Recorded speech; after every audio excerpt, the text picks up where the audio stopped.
Tout était prêt pour le meilleur, du coup personne ne l'était vraiment pour le pire.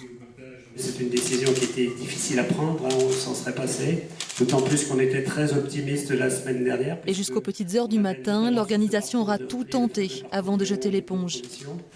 Avec les intempéries de ce week-end qui ont été beaucoup plus fortes que prévu et le peu de neige qui nous annonce dans les 2 prochains jours, on n'avait pas d'autre choix que de malheureusement annuler cette édition de la Transjurassienne 2020.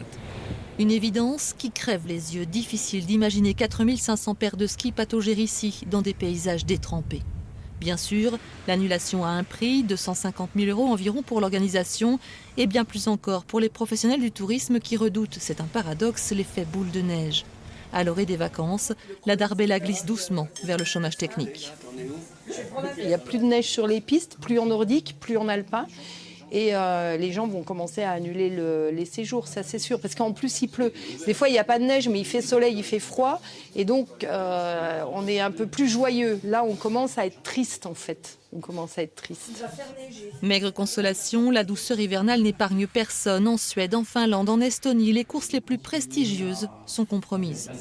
On fait quoi aujourd'hui des activités nordiques à l'heure du réchauffement climatique? On doit aussi tendre vers un tourisme différent, un tourisme 4 saisons. Le nordique, on est une terre nordique, ça c'est notre ADN.